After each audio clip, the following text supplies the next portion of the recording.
Hello everyone, and welcome to Deserted. This is the story of Dune Lord, an ultimate Iron Man restricted to the Canadian desert and looking to take advantage of everything that it has to offer. With the announcement of the Tombs of Amasket, I realized that this account was destined for something, to be able to defeat the enemies that lie within this new raid, all without trading, banking, or leaving the desert. Let's get into it. Before we get into the video, I'd like to thank today's sponsor, Opera GX. Opera GX is a web browser designed for gamers, and it's the main browser I've been using for almost 2 years. I'm sure you already know about their network and RAM limiters, which limit the amount of bandwidth or RAM that your browser can use so it doesn't slow your computer down. But let me tell you about some other awesome features. The first thing I want to mention is something new called GX Profiles. These are custom browsers that you can swap between to fit any situation. For example, if you're streaming and you want to hide your private stuff, there's a streaming profile. If you want your computer to run smoother, there's a profile called Potato, which is a super basic form of the browser. There's plenty of profiles to choose from, and you can also make your own custom ones, so definitely mess around with this. Another feature that really sets Opera GX apart is the Sidebar. You can access all sorts of things like Twitter, Discord, music, seeing who's live on Twitch, right from your browser. There's also a way to force dark pages, which is always nice. And I also really like how you can click this button on a video and it pops out the video you're watching for you to move wherever you want on your browser. So even if you open a different tab, you can still see the video. These are just a few reasons why I really enjoy using Opera GX. And if this looks like something you'd want to try out, then be sure to use my custom link in the description to download Opera GX today. And thanks to them for sponsoring this video. In the last episode, we went from 87 all the way to 99 fishing at Temperos. This yielded us 4,844 reward permits, and after spending about 2 to 3 hours looting it all, we got our Tome of Water back and completely filled it with soaked pages. We also got a ton of raw fish, construction supplies, crafting supplies, and because the Dune Spoon can literally never go dry, the Temperos Pet at 73 permits, just before the drop rate of 1 in 8,000. After all that, this is what our inventory currently looks like, and it is an absolute mess. The goal for this episode is going to be to clear this inventory up by cooking through most of the fish, using up the planks, and most importantly using the crafting supplies, because like I said in the last video, the only gear upgrade we have left before I'm ready for the Tombs of Amasket is the black dragon hide chaps. And I need to get to 82 crafting to be able to make them. So one way or another, we will be finishing this video with a new pair of pants. So let's get started on using up all of these supplies. Okay, so Temperos is officially done on the account. And I mean done, like done forever probably, because we got the pet, we got the tome. I don't plan on losing either one, so I think we're good. So the first thing I needed to do was figure out what I'm keeping and what I'm dropping to clear as much inventory space as possible. I started by trading the fish barrel and the tackle box in for more soaked pages. Oh my god, I just held space through that. That could have been bad. What the? Oh my god. Imagine if if the Tome of Water was the space option, that would have been really bad. But yeah, trading the tackle box in, and wait, that is so weird. It still has all my stuff in it from when I wiped and lost it. I didn't even notice. Oh, that's so crazy. Okay, so this is all the stuff that I had from the last time I wiped, plus the stuff I got just now. It's gonna feel really bad to drop all this stuff, like twice as bad, but you know, what can you do? So I traded them in for soaked pages, and then dropped the pages, stacks of feathers, and fishing bait over to my main. Wish me luck on the heron pet, by the way. And I dropped the spirit flakes on the floor to sadly despawn, and now it was time to start using up these supplies. But before we get started cooking, we're in the house. Come on, where's James at? There we go. We got the whole family here inside the house. The water monster, the bug monster, the kitty cat monster, you know. The house is starting to be just absolutely full with little friends everywhere. But we're keeping Temperos inside the house for now just because the video's not out yet and I don't want any spoilers. So we'll be rocking the Calphi Princess while we're doing our cooking. Actually, you know what? Calphi Princess was with us during Temperos. We're gonna bring James for the cooking grind. Why not? And we're gonna get started cooking all these. We're gonna get started with the bass, I guess.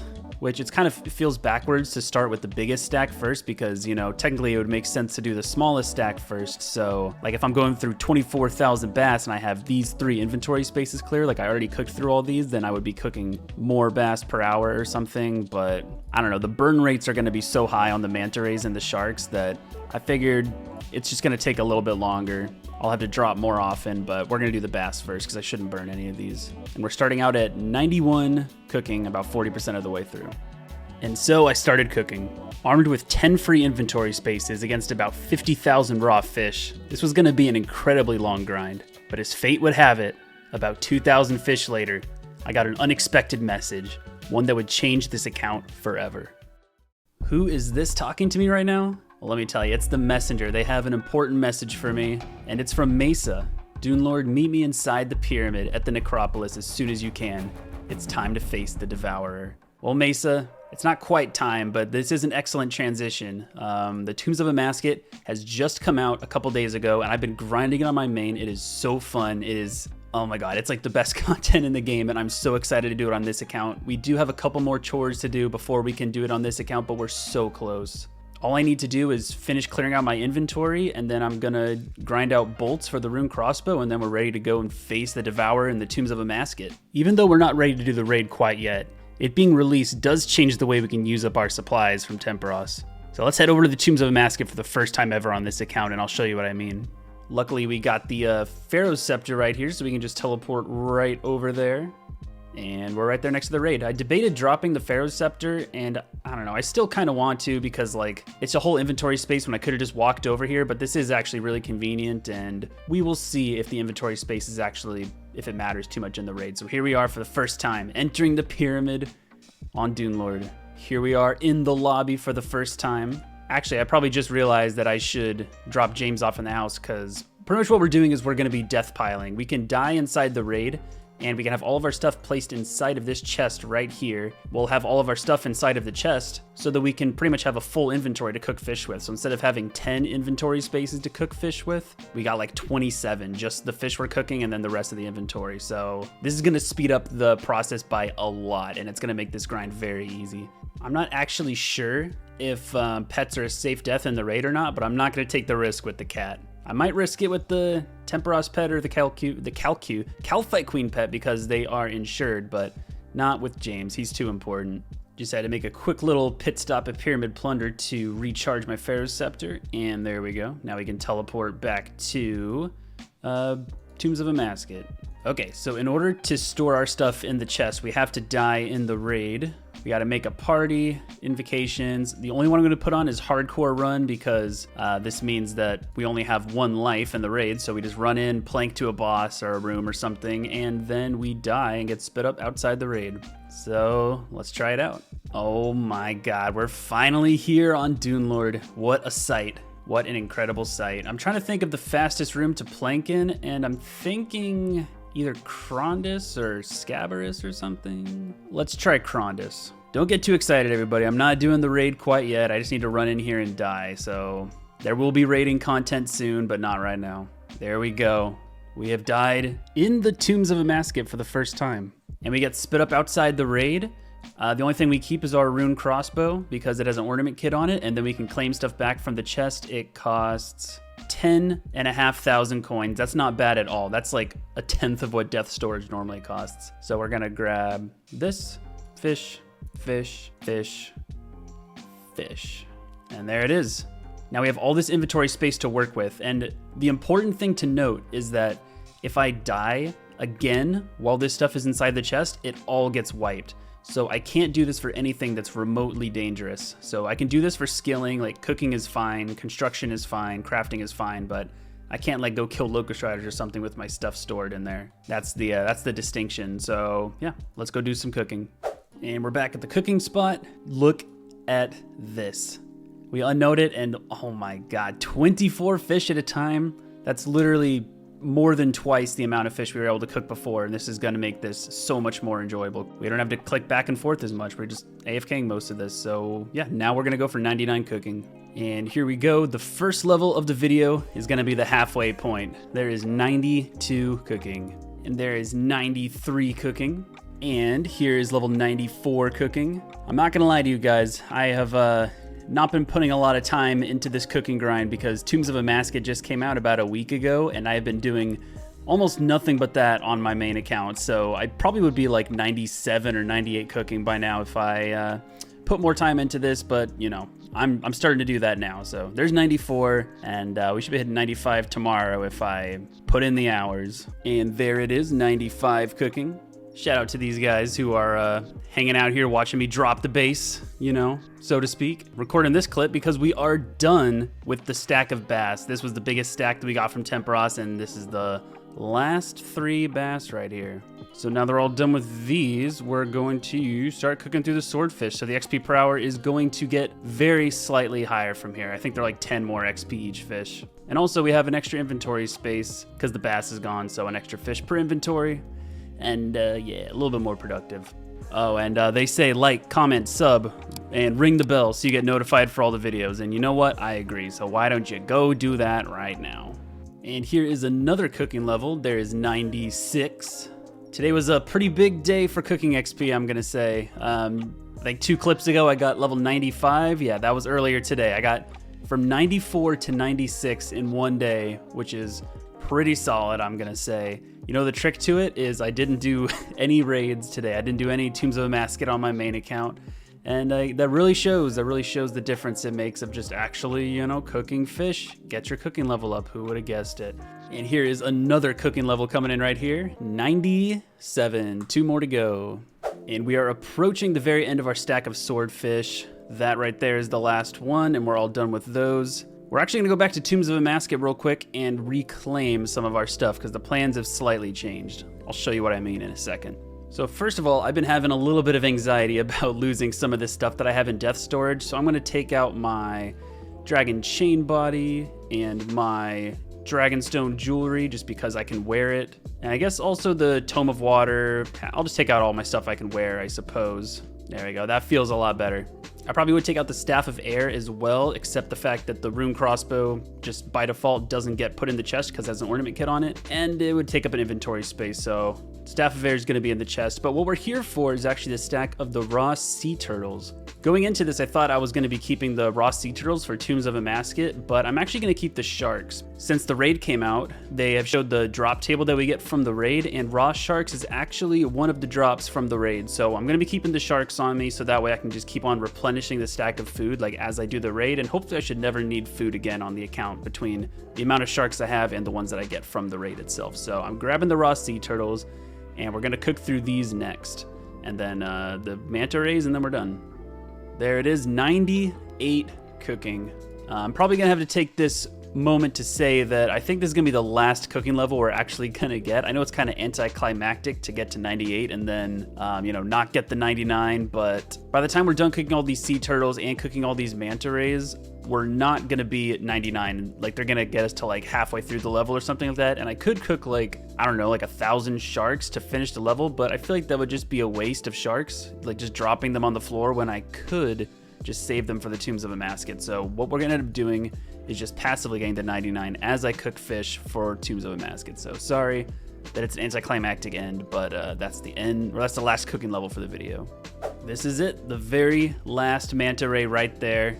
And we are officially done. All the bass, swordfish, sea turtles, and manta rays, it was about 46,000 fish total that I ended up going through, but we're done. As you can see, all that fish brought me up to about 400,000 XP away from 99. The next thing we're gonna move on to is we still have our construction supplies to go through from Tempros and our crafting supplies. I think I'm gonna grab all my stuff out of the death storage and then like die again. Like I'm gonna rebalance all my stuff in the death chest, and then we're going to get on to construction. And there we go, we are dead. Oh no. All right, and now I can reclaim all of my items. So for construction, I'm going to need the coins, the steel nails, and the regular planks, and I'll come back for the oak planks later, but that should be everything just to get started on construction. Okay, so I did a couple test runs for construction just to see how this method is gonna go, and it's gonna be a little annoying, but it's gonna be fine, I suppose. I'm gonna be making larders with all my planks, and larders require 8 planks each to make one. Right now I need to have 5 things in my inventory in order to have planks to make 3 larders per trip. Otherwise it'll be 8, 8, and 7 instead of 8, 8, and 8, if that makes sense. So I have to do this weird method where I drop an item, and then I withdraw my planks, and then I have to drop my stack of planks on the floor. I need the nails, the saw, and the hammer to build everything. So I have to go hurry, build the larders, and then come back before my planks either despawn or before somebody yoinks them. So I just come in here, build the larders. We can make 1, 2, and 3 per trip. I'm just gonna leave my hammer like right outside the door. Then I just grab the stack of planks again and then unnote them again. And the cycle continues. And the sad thing about training construction is I don't really think I need to train any more construction on this account. You know, I'm a sucker for not wasting XP, so I'm probably going to go through all 10,000 planks I have from Temperos just because I'm afraid of wasting XP. Like, I don't think we're going to need anything higher than the level I'm at, but I'll be damned if we're going to waste that XP. So I'm going to drop the planks here, pick up the hammer, enter build mode, and get to work. Here's the first construction level coming in, level 69. I know what you're thinking, and stop it. And here is level 70 construction. Can now build a dungeon. I wonder if I can actually do that, or if there's anything dungeon related I can do. And this right here is the last of the regular planks. Back to the pyramid. Okay, so now we can move on to the oak planks, which we have like 3,300 of. And the good thing about oak planks is that I no longer need the nails because you only need the nails for the regular planks. So I'm just gonna go ahead and drop these. And this means I don't have to juggle that 5th inventory space anymore. It all works out perfect. I just have the 4 spaces right here, which is what I need for making 3 larders. So yeah, let's get through the rest of these planks. There's 71 construction, and this is gonna be the last level that we get from all the planks. Just got to build this last one, and we're 72 construction. Portal next, useless. I honestly can't see us ever going higher than this on, I guess, the entire account. So yeah, that's pretty much it. And since we're not getting a level from this, and I don't think we're getting any construction supplies for like the rest of this entire series or this entire account, I think we're just gonna leave it there. Nice level 72, and I think I'm just going to drop the rest of these oak planks because, yeah, like I said, they're not going to get us a level, and we're not going to get any higher than this anyway, so yeah, we're going to leave it here. And now the moment that we have all been waiting for, it's time to go through the crafting supplies. This is the big one. This is the one that's going to be actually relevant to the account. We're going to be able to go through all of our molten glass and stuff, and then eventually open up the casket, see what we got inside, and then make our black d'hide chaps, which is the last thing that we need. Well, the last piece of armor that we need before we enter the Tombs of Amaskets. Let's get down there. So I am back at the chest to reclaim some stuff. We are going to need the stack of seaweed, and then I suppose also the water skin because I'm going to need water skins. And I think that's it. I think that's pretty much everything. So before we can get started in turning all this seaweed into molten glass and into crafting XP, we first need to mine all of the sandstone to get all the buckets of sand for it. It's a whole process, but yeah, we got to do some mining first. Yo, this is kind of a throwback. I just put on desert robes, which I just realized was for the first time in a very long time. I haven't worn like, you know, the classic desert robe look in forever, and paired with the hit point skill cape, man, really shows how far we've come, doesn't it? But yeah, I got my buckets ready. I got water skins, desert robes. So yeah, let's go mine some sandstone. Except I just realized I forgot my pickaxe. Here I am at the quarry. I got my pickaxe. I even brought the Temperos pet because why not? You know, maybe he'll keep me, I don't know, hydrated, whatever. Anyway, I'm gonna deposit buckets, just all of them. And he's got more than enough buckets for me to do this. So I just need 5,021 buckets of sand total. And I also just realized as I was walking over here, I don't need the water skins technically because I could just get the circlet of water, which you charge with water runes and it keeps you protected from the desert heat. But you know what? Maybe if this was a longer grind, I would take the time to get it, but I think that the water skins are probably fine for this. So let's find a free world and get ourselves some sandstone. There we go. We just mine a full inventory of the sandstone, and then we just deposit it to the grinder, and then he tells us how many buckets we have. And that's literally the only thing I have to show for this grind other than us being done. So let's just skip to the end. This should be a mining level coming in right here. There we go, 76. That's probably gonna be the only mining level I get from this. So that's kind of cool. Okay, is this all of it? Yeah, perfect. Now we can claim our sand, 5,021 of them since it's a 1-to-1 ratio, and we are good to get started on crafting. So I have grabbed the glass blowing pipe out of my house. I put everything else I was done with back, and this is the system. I'm sure I've showed it in a video before, but it's been a while, so here we go. We're going to unnote a bunch of seaweed, then we run on over here to the range, and then we turn it into soda ash, just like that. Last one, there we go. And then we run back to the bank and drop half of these on the floor, replace those with buckets of sand, and then head over to the furnace. Normally when I do this method, I have like 10 or 12 free inventory spaces, and now I have 24, so this is gonna be so much better than I'm used to. We get 20 crafting XP for every single glass that we make, and then we walk back to the bank while we turn all of these into lantern lenses, and each one of these lantern lenses is 55 crafting XP, so total between making the glass and the lantern lens, it's 75 XP for every single bucket of sand and seaweed we have. So I'll put the number on screen of how much XP total this whole grind should get us, and this is gonna be the system. Oh yeah, and when we're all done, we drop all of our buckets and lantern lenses just on a different tab over here, on a different tile, and then we pick up our soda ashes. It's important to keep these two piles separate because otherwise, you know, it's gonna get real messy real fast. And here we go, first crafting level, level 80. We can now make our own amulets of glory if we need to. That's pretty cool. And here is level 81 crafting. There's only one more level to go until the goal for this episode has been obtained. We need 82. So yeah, one more to go, but we're not gonna get it from the rest of this seaweed, unfortunately. We still have all those caskets. We have almost 300 caskets in storage, and hopefully we get enough crafting XP for that. And this is the very last of the molten glass right here. That's all the seaweed and buckets of sand all gone through, turned into lantern lenses. We're done. And it only got us to about a third of the way through level 81. So like I said, I'm really hoping the caskets are gonna kind of pick up their weight here. So we need the caskets to get us from, you know, the rest of the way through this level. And if not, we're gonna have to do some silver mining. But I guess let's go over and grab the caskets and start opening them. We got 276 of them, my goodness. I might as well just grab the Pharaoh's Scepter because it's kind of a pain in the ass to walk all the way down here. Kind of glad I didn't get rid of it like I said I was going to in the last video. So I think I'm just gonna open up these caskets like here in the general store in Al Kharid. They drop like a bunch of jewelry and stuff that honestly I don't need the money for it. I think back in the day I used to like high alch everything, but I'm just gonna sell it to the general store. I'm gonna take like a fat L on the profits, but it doesn't really matter. Probably gonna high alch like all the rune armor I get. I don't know if I'm gonna keep anything. And then we're definitely gonna keep all the crafting supplies, which is all of the gems, gold and silver bars, and I think also gold ores, I'm not sure, but I guess let's just get started on opening these. Oh, that's my dog. Okay, here we go. Good start. Oh, easy clue. It's a drop. There's a chance I might be able to like juggle an easy clue throughout all of these and maybe get my first ever easy clue casket. We'll see if we can end up doing that. Yeah, we'll see. Oh, it's a lot of silver bars. Oh my God, that's what we like to see. I just got uncut dragon stones from these caskets. I think this is literally the first time I've ever gotten these. And I've opened up quite a few Temperos caskets in my day. And those are the first dragon stones I believe I've ever gotten, which is pretty cool.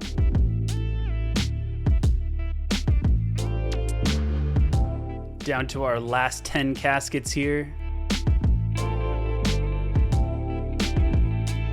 4, 3, 2, last one. There we go. That is all of the loot from, what is it, 278 caskets? I'll put a screenshot up of the total loot that we did from it in the, you know, the RuneLite loot tracker. It's quite a bit, over 3 mil worth of stuff, a lot of clue scrolls, none of them in the desert. Honestly, pretty gutted about that, but it is what it is. We did get a ton of crafting XP stacked up here. I'm gonna go through and alch all of these rune things. I might keep a rune full helm, I don't know yet, but look at all this crafting XP. So essentially what we're gonna do with all of these things, and this is kind of a nightmare for inventory management at the moment, but I'm just gonna be turning all of the gems into amulets that I can, and that's the first order of business, because that's how you get the most amount of crafting XP out of everything. Luckily, I just got the level to make dragonstones into dragonstone amulets, so I guess we're gonna get started with the gold bars, and yeah, just go from here. So I just finished off all of the gems that go with the gold bars, and I have 884 more gold bars to go through, and they added something new to the game. They added gold tiaras a little bit back. I have yet to make these. Normally when I'm at this stage in the Temperos rewards, I just make the rest of the bars into just regular gold amulets and then drop them. But now we can make them into gold tiaras for slightly more crafting XP per bar, which is pretty cool. So that's what we're gonna do for the rest of these bars. Just turn them into tiaras and drop them on the floor. I have taken the liberty of doing a bunch of stuff off camera, so I pretty much just went through all of my gold and silver bars right here. Yeah, this is the last of the silver bars, but we still have 234 uncut jades left. So what we're gonna end up doing is mining some silver ore, and instead of turning them into tiaras, I'm just gonna go through all the uncut jades and turn them into amulets until we're out of the jades, and then I'll probably just do tiaras the rest of the way. We're pretty close to the level, honestly, about 52,000 XP away. So we can probably get this done today, but we are gonna have to do some silver mining, unfortunately. I really thought Temperos would give us like way more crafting XP than this, but that just goes to show how little XP you actually get from, or crafting XP you get from Temperos, I should say. We're officially done with all of the gems that we got from the Temperos caskets. So we're just straight up doing tiaras the rest of the way to level 82 at this point. The Runelight tracker says we need to do just over 600 more tiaras, so I don't think that should take too long, probably just a couple hours. Oh my god, I just world hopped because I'm mining some silver ores and I just found a lucky Impling. What's this one gonna give? Son of a bitch. At long last, we are finally done. There it is, level 82 crafting. We can now make our very own black dragon hide chaps. Oh man, that's exciting. The final gear upgrade that we need before we can go into Tombs of the Masket. Well, we still need to, like, you know, grind like all the supplies and stuff for the raid, but this is the last gear upgrade. So I guess I'm gonna go grab all my stuff out of the chest that I have at Tombs of a Masket because I can now, since we're done with all the skilling grinds. Put the pickaxe back in my house, do all that stuff, and then we're going Impling hunting so we can get the black dragon hides for the chaps. And then we're gonna make the chaps and then wrap up the episode. Now that we're all geared up, we got our inventory balanced up to where we want it. It's time to just world hop for some Impling, something that I'm very used to at this point. Dragon hides? Dragon hides, yes, let's freaking go, dude. Spent all day looking for these. We got it from a magpie Impling, and now it's finally time. Let's get all the tools we need. We just gotta unnote these black dragon hides. Head over to my man Ellis, the local tanner, who will turn all of these into black dragon leathers, and the moment we have all been waiting for. All the Temperos we did, all the glass blowing, the jewel crafting, tiara making, all that stuff. It's all led up to this moment right here. The black dragon hide chaps. I might as well make 3 pairs because I have some extra things, get some extra crafting XP, but there we go. They have finally been obtained, and look at this absolute beast right here. My goodness. This is the look. This is the look that I've been waiting for on this account since like the day of making it. And we're finally here. We have all of the gear needed to enter the Tombs of a Masket. Like, the next episode is just going to be pretty much prepping for it, and then we're ready. We're ready to take on the end goal of this whole account. Yeah, I'm super excited for that. With the last gear item checked off of our list, we're officially ready to take on the Tombs of a Masket. Well, like I said, we need to do a small supply grind in the next episode, but we're almost there. If you enjoyed the video and stuck around until the end, thank you very much. And don't forget to like, comment, subscribe, all that good stuff. And don't forget to follow me on Twitch if you don't mind slight spoilers, because I will be streaming every single raid on Dune Lord. And you're gonna wanna say I was there when I get my first completion. So thank you all very much, and I will see you guys next time.